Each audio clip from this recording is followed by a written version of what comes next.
Welcome to a new edition of If I Ever Live to Be. And guys, this one's like special but on the next level.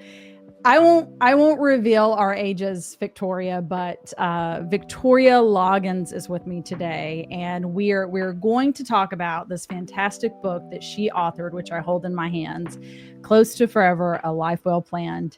But Victoria and I go way back. I basically grew up with her son through middle school and high school. So welcome, Victoria. Thank you. Thank you for having me. Absolutely. And I'd be remiss if we didn't give a shout out to your son, Brandon, because we love our veterans on the show. And he is a veteran of our Army, United States Army. And you have a family of vets. Oh, we absolutely do. My dad, his grandpas, great grandfathers, great uncles. We are Navy, Air Force, Army, where we've encompassed all of them. I'm very proud of him. We have a hall at North Georgia College in Dahlonega that's dedicated to the veterans of my family. Their pictures hang there. I love that. Well, thank you, because thank you to your family, to Brandon. I mean, he deployed many places, Afghanistan included. And I always say that I can't imagine what they experience. And really, the families go through it too. Like when you have a parent or a child that serves in our armed forces, I mean, the families really go through it too. You do. And it's the scariest thing not being able to put hands on your child. Right. But he survived and he did well, and God brought him home to me and to his family, and for that I couldn't be any more grateful. Amen. Well, I echo that gratitude. So absolutely. Thank you. So we are going to talk about your book. I have so many questions. I love to read, and I went through this book so very quickly. I, of course, had like other responsibilities, like work and dishes and stuff that have to get done. Like, heaven forbid. It was totally in my way of getting this finished, because I probably would have finished it faster if not for those things. But the two first questions, because I wanted to ask about like what inspired the book, and I literally wrote it down as what inspired like you to write a book. And then I wanted to ask what inspired specifically this book. So we'll start with the first one of like, when did Victoria say, I want to write a book? Was this a dream that you always had, or it was always on your heart, or like, what was that process? I have always enjoyed writing. I was the editor of the school newspaper, co-editor. There was another guy with me.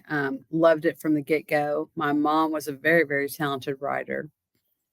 And so I decided, well, if you're going to do it, I'm going to do it, kind of thing. And she did not live long enough to get hers published.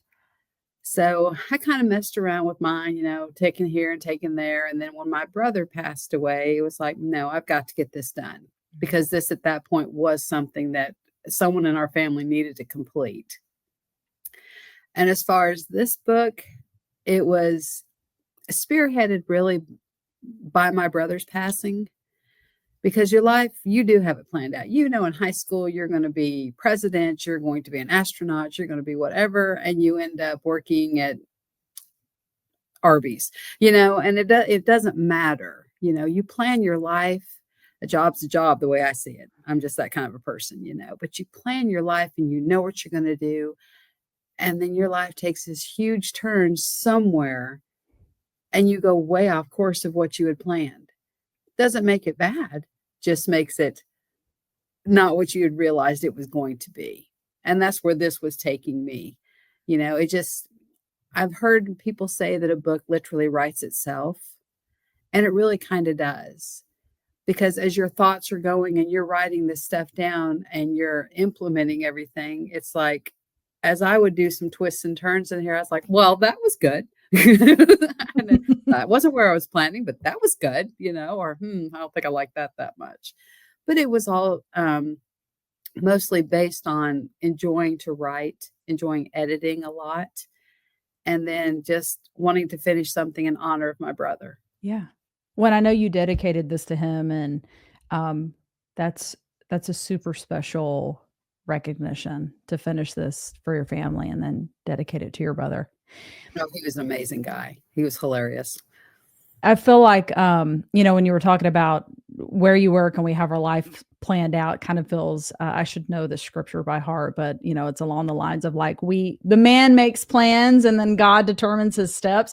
That's That's so it. true, right? Of like, we have this picture of how we want something to be, and it's never that way.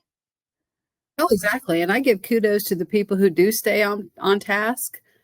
The ones who you look at 30 years later after school, or some people are out of school 20 years, and they're the ones who go, yeah, I did go to law school, I am a lawyer and all this, and it's like, kudos to you. And I think that's great that you stayed there, you planned that, and you stayed with your plan. But at other times, like I said, just because you went to work somewhere else or did a different path doesn't mean that it hasn't been an exceptional life. Yeah. Well, I love that. And there's so many times where I personally feel what I had in mind, God took it and made it better. Like it's something that I could have never, imagined that happening. And so if he doesn't uh upend our paths every now and then, there's things that I feel we wouldn't even have fathomed on our own. Absolutely. Absolutely. I think that there's times where you do these kind of things and he's like, no, that's not what's going to happen.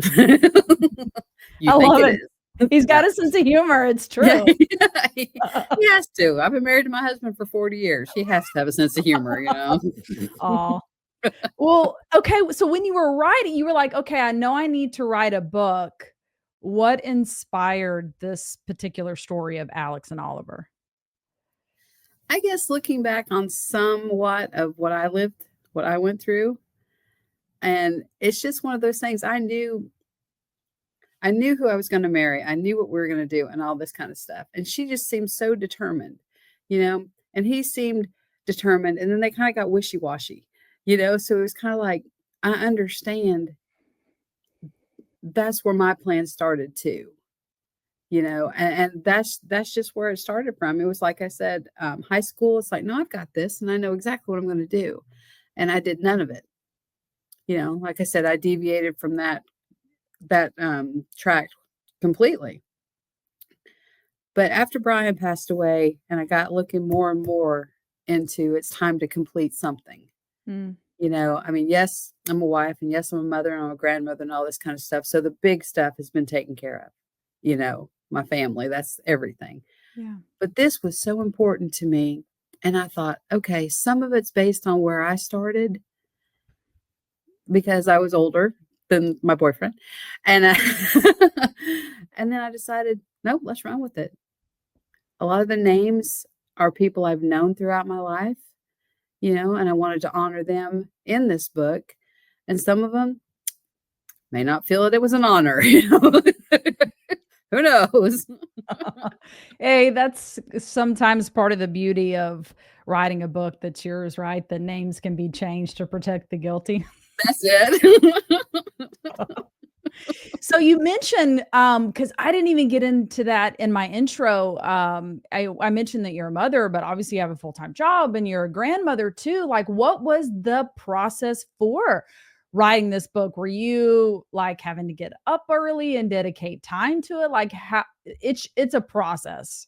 It is a It is. process. It's like a labor of love to write a book. So how did that work out for you? It is, and it takes several years. I mean, I guess there's people that are a lot more talented than I am and more focused than I am. So it took me several years to do this. I became a grandma at 48. So it took me from about 45 to 50 to get it done, because it's like Yeah. I'm going. And then, like you said, then there's work and then there's activities and then there's grandchildren that come along and everything kind of gets set back. So I just realized, like I said, after Brian passed away, that I have got to formulate the time in my day to get this done. So it was a lot of evenings. The kids are grown, they're not at home. The grandkids, we've already played and they've gone on, gone back home. And it was just quiet. And a lot of it was like the empty nest syndrome too, Mm. because it was just me and my husband. And it's like, okay, I'm going to go do something else. You're going to watch whatever. So I'm going to go do something else. And he has his hobbies too. But this was so important to me to finish that there was a lot of very, very late nights doing this. The hardest part, really, in my opinion, was getting it edited. Because even though I was a high school newspaper editor, I didn't know enough to get a whole book, and it's a small book, more like a novelle than anything else. But it was hard to get it edited, and then I realized I had to turn that over to somebody else to do. Right. The gentleman that published it for us, he is a Christian-based publisher. So we knew him, so I kind of asked him because this wasn't necessarily along his lines of books, that he would publish. And he's like, "Yeah, I'll do it." And when I thought, I can't give away anything, but there was a part of it in there I thought, I don't know that I want you to see this, you know, just for the way I felt about it. And I know his dedication to the Lord, I did not want him to think anything like, oh, I can't publish this kind of a book, not that it's risque or anything, but just a little bit over the top of what he does. But he took it and he published it, and he was just like, I am so proud of you. And that was an amazing thing. And when I got to call my dad and tell him, Dad, it's published, he was just so excited. Oh, I bet. And I mean, I love that too because you can only do so much, right? And at some point we have to lean on someone else to help us get it done. How did you find that resource? He was actually just a friend. Like I said, he was the publisher and he I was a love that. friend, and got talking about it. And that's when he said, he and his wife did Christian publishing. And it's like, Yeah. would you even consider this? And he said, yeah. And then he gave me his lines of, I don't cross this line, I don't cross that line. So I more than respected that and understood. So that's kind of where that was. And I had an editor, and then I'm not sure, something happened at the end, and she decided to no longer continue editing. So I started editing it. So when I sent it to my publisher and I'm like, all right, I'm done and I'm ready for this. And he was like, did you edit this yourself? I went, a little bit. He said, I'm gonna have to fix some of this. So he did a lot more for me than he really had to, as far as like contractually. He really did. He came through very big for me. Yeah.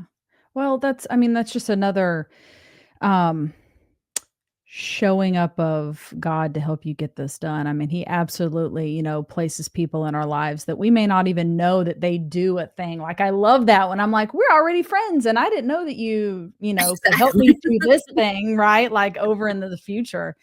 But I noted you have a lot of references to God and to praying throughout this book. And I would love for you to share more about that and its importance to you. I was raised and consider myself a devout Catholic. I respect all religions, truly do. You just find the one that's right for you, and hopefully, everyone finds at some point the one that's right for them. But as you live your life and you go through, you realize that you're not doing this. Mm. You have to have the ability to listen when God is telling you something. And I'm not always smart enough to figure that out. That's why I think I got this all under control. And he laughs at me and goes, no, you don't. I'm right there with you. It's just like, I got this. No. Faith is a huge thing to me. I don't believe you have to sit in the church to be religious. I believe to be faithful to God is different than religion. Yes, amen. Where where you allow him to put himself in your life makes the difference in everything. So yeah, when there's tough times in your life and you're thinking, this is ridiculous, it's just too hard, it's when you pray harder. Mhm. And even when you vary away from a little bit, going, all right, maybe you're not listening to me right now, God. Maybe that's what the problem is. You're not listening to me. And again, that's when he shows you, no, girl, you're not listening to me. This is Yes. what you need to do. And then Yeah. after I do exactly what I wanted to, it's like, oh, I got it. I got it. That's what you meant. My reference is knowing that he is with me. He is my savior. And I can't complete the rest of my life without him. I don't plan to do a whole lot the rest of my life, but I can't do without him. I'm about done. Well, and that was my, just listening to that because that's absolutely beautiful. And I can see that through you and in you, when you were saying that it's not us orchestrating it, that he really does, even though we think we are. That was my thought exactly. Is like, I can't do this without him. Like, I just can't.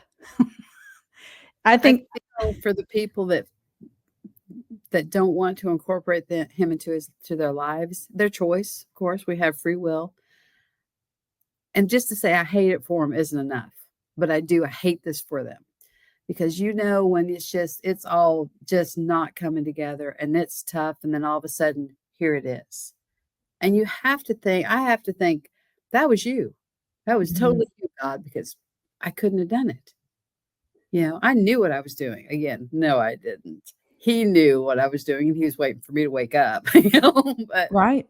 I can't imagine not having that peace and that presence in my life. Mm.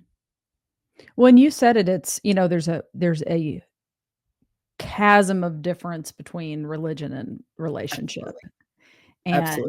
And I think that's where a lot of it gets lost. Like, I think sometimes that's one of the biggest hindrances, as to why someone says, no to him, is it's lost in religion and separated from relationship.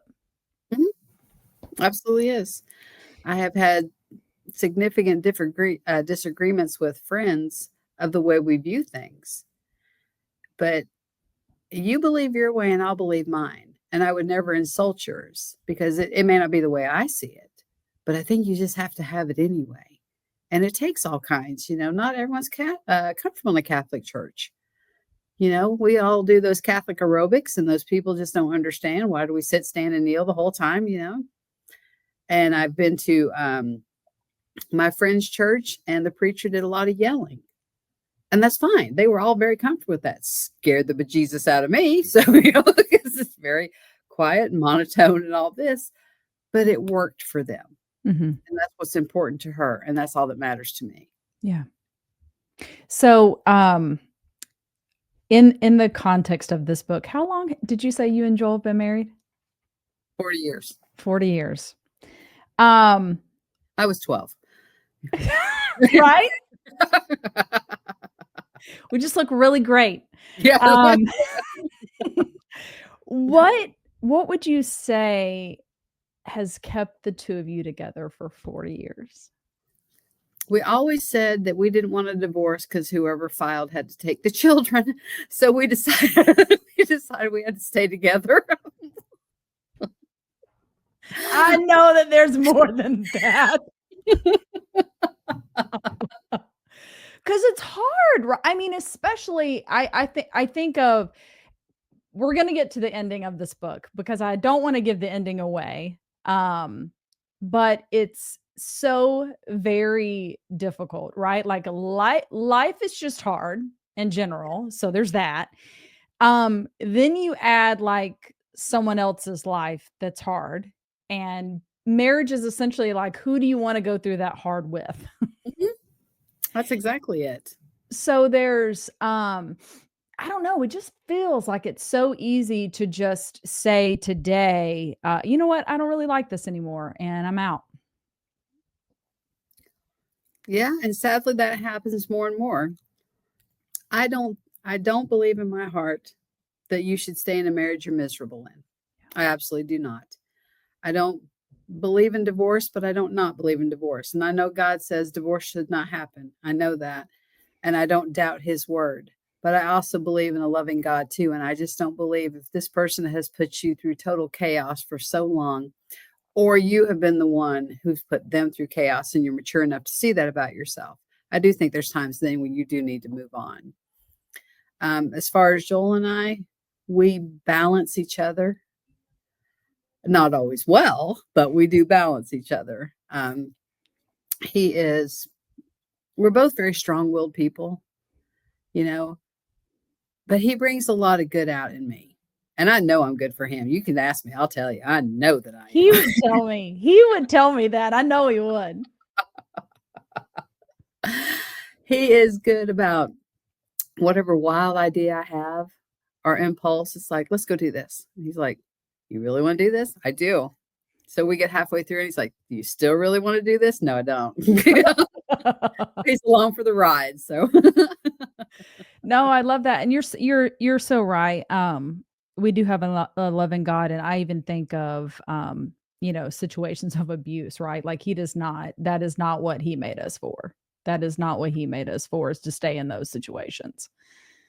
no, I don't believe so. And I believe if you have not necessarily you per se, but if you have a situation, whoever it is, and you have a spouse that's cheating on you and lying to you, they should be embarrassed by their actions. Right. Just walk on. Just walk on. You're done. You've made your point. You've crossed that line. You're done. It's okay. Right. Don't don't brutalize somebody. I just don't believe in staying in a marriage that's just being absolutely brutal to you. No. Your self-worth, your value. I just don't believe in that. No, absolutely. And that is not what He talks to us about in Corinthians, that we all say at, every wedding ceremony that's happened since, the beginning of time.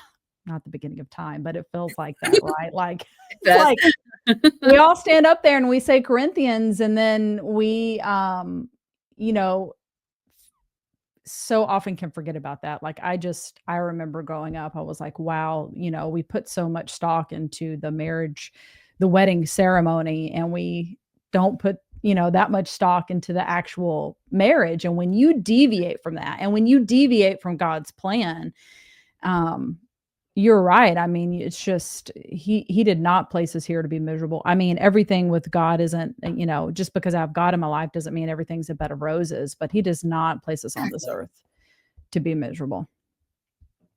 I don't believe that. I don't. I just think, like you said, if you get the opportunity, I don't believe anyone marries someone except maybe the Hollywood kind of people. But I don't believe somebody marries someone they truly don't love. Again, I know there's people that marry for money and all this kind of stuff, and that's the Hollywood life. But if I've married someone, I've truly loved that person enough to take those vows with them. If along the path it didn't work out, doesn't mean you hate them. For me personally, it just didn't work. If I make you miserable or you're making me miserable, it just doesn't work. You know, go on.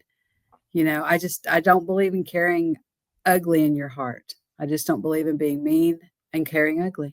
Yeah. Well, and, Alex and Oliver go through a lot in this book. Well, they had a plan. They did. And I got to the end, and I don't want to reveal it, but I was literally like in my bed getting ready to go to sleep, because that's when I will read, like, a lot of the time, right? It's like right before bed. And I closed the book and I was like, Vicky knew what she was going to do to me with that ending. I literally closed it and I was like, she knew. So without like revealing the end, how did you come to that? Like how did you come to that? And then what do you want readers to take away from that? When they close that back cover, what do you want them to walk away with? I think a friend of mine called, and we've been lifelong friends, and she called and pardon my language. She's like, "What the hell was that?" I was like, "I'm sorry." Yeah. I said, A "Again, little bit. I was a little bit there. it was planned. It was a life well planned, or was it?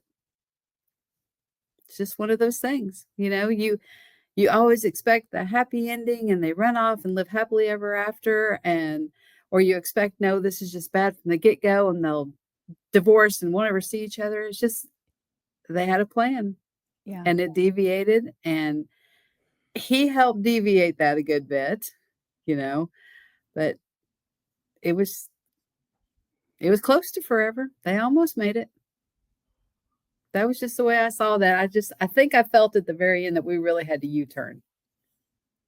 And I thought, nope, this is good. And like I said, when she called me, I couldn't help it. I had tears in my eyes. I said, she's like, "You're kidding." And she said, "What's the sequel?" I went, "Oh no, I'm done." I said, that took 5 years. I'm done.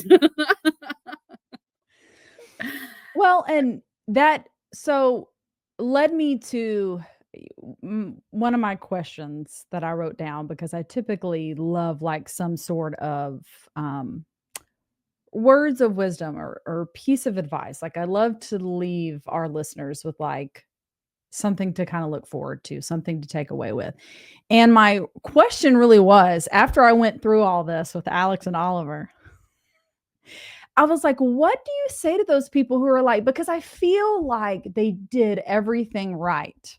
Like, I feel like despite the circumstances, they did everything right. And Agreed. again, I go back to my earlier comment of like, yes, having God in my life makes life so much easier, but it doesn't mean all my problems are solved. So, what do you say to those people where they're like, okay, I've done this thing, or I did all the right things, or, I crossed every T, I dotted every I, and it still didn't work out for me, or it still wasn't as I planned? What do you say to those people? What did you But say to your friend besides no sequel? yeah, that was the first thing, was no sequel. Um, it wasn't the plan then. The plan changed. And that's what I told her too. I said the plan changed. And she was like, I think I can accept that. She wasn't real firm about that. She was kind of wishy-washy, but she was like, I think I can accept that. I said, because just like this, just like today, when you're done with your day, you're gonna whatever, do your laundry or wash the dishes or whatever you're gonna do. Well, then no, you may have to go give the dog a bath. The plan changed. And the reality, a different concept stepped in, and that was the reality of the plan that they originally had. It was just, it just changed. And that's the part where it literally wrote itself. And I Mm. truly mean that, because that was not where I was going to go with the ending. And then it was like, no, let's do this. Because I was all but writing. I had a split ending with it. And I just decided, no, Interesting. no, this one's better. Now, if it is, who knows? Because we don't know the other end. That's it. Also part of life. That's it. Who knows what would have happened if you would have turned left instead of right? That's it. That's it. If you'd have turned at that pink barn or not turned at that pink barn, whatever, that would have changed everything. Well, and I would say at the end of the day, someone's life out of that was still positively impacted. I believe so. I absolutely believe that, because there was still family, Mm-hmm. whatever kind of definition you want to call it, diversity, whatever you want to, whatever word you want to put there, it's still family. So, yeah, I think the takeaway from this is, no matter how hard you try, you're not wrong. You didn't fail. It was just a different turn, Mm. just a different, just a different plan. You're preaching to me now. I just did right before the holiday, I do a solo podcast every now and then if I have something that like so inspires me or I want to talk about. And I got it's interesting because I got nice feedback out of that from other people and how they appreciated the episode. I was like, great, because I thought about deleting it like 3 times when I scheduled it and I was like, I don't know, do I really want to put that out there? But I essentially said, like, I'm going to be 37 this month in a couple of days. And I don't really know anything. I don't know anything. Like a lot, I know a lot, but like in essence, some of the things that I've moved through in life, like I get to the end of it and it just challenges, it has challenged the way that I have viewed the world. And I kind of came to that point of like, you have to do the best that you can do as a human and then trust God with the That's it. rest. That's it. That's all you can do. And just because you're in your 30s, and I know exactly how old you are, and even when we're in our 50s, barely hanging on, but you don't know. You think because someone's 20, well, they don't know anything. Well, they're 30. Well, they don't know. Well, they're 40. They got this. Well, they're 50. You don't got this. You do the best you can. My motto in life is, wow, did not see that coming. That has truly been my mantra. Wow. And I think that's just the way it is. And the one thing I regret not asking my dad before he passed was, what does it feel like to be 81 years old? Because at 37, you're still wondering about, whatever it is. And at 50, you're still wondering about whatever it is. And how am I going to get there? Do I want to get there? You know, the definition of age in your life really has no circumstance or true meaning, because I just think that we're all so much in the what kind of mantra. That's the way I see it. Absolutely. Why I knew that I was going to, but I have so enjoyed our time together. I love spending time with you anyway. I absolutely do. Every time you get a chance, you come see me anytime. Yes, ma'am. It's already done. Oh, I love it. I don't want to close without telling folks, where can they go pick up a copy of your book? It is on Amazon, and I am far from the best technical person in the world. So just look at the title on Amazon, because there's some kind of link, and I don't know how you do that. I'll help everyone with that. Thank you. We'll put it everywhere so they can find it. Thank you. But the title is Close to Forever, A Life Well Planned. I highly encourage you to go pick this up. It is so good. It is so good. You've done a good work, Victoria, and I'm really happy that you did get this done and that you shared it with us. Thank you so much.